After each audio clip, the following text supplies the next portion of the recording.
Pour créer un style dans un document long, je vais dans le ruban Accueil.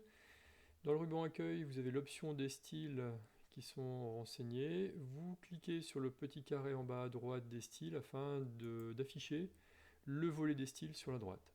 Donc on voit qu'il y a la liste des styles déjà existants, donc on ne reprend pas cela. On va créer ses propres styles. Pour créer le premier style, je conseille toujours de sélectionner au moins la première phrase qui est concernée par le style.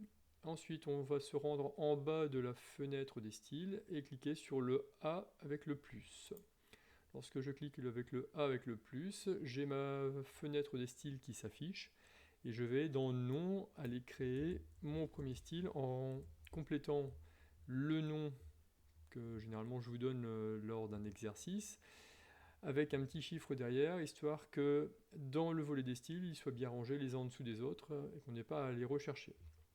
Une fois que j'ai renseigné le nom, le type de style, le style basé sur, ça je le laisse à l'identique, je ne le modifie pas.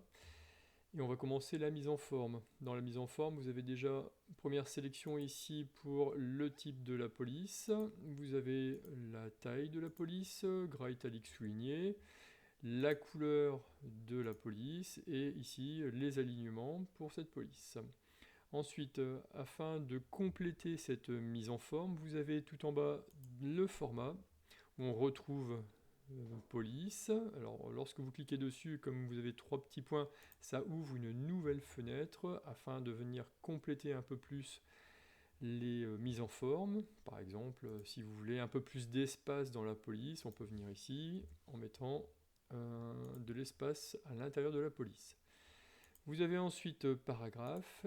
Dans paragraphe, important, c'est le niveau hiérarchique également. Ce niveau hiérarchique, lorsque vous l'intégrez dans un style, va permettre de l'appliquer afin de créer par ensuite une table de matière. Ok. Dans le format sur bordure, vous allez pouvoir sélectionner donc une bordure, comme vous savez le faire.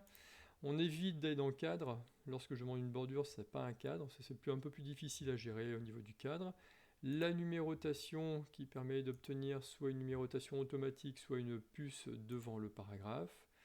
Et enfin, vous avez l'effet de texte qui permet, entre autres, d'obtenir une ombre au niveau de votre paragraphe. Voilà. Je vais mettre un exemple. Ici, je valide par OK. Vous voyez qu'automatiquement vient s'appliquer le style sur la phrase que j'ai sélectionnée.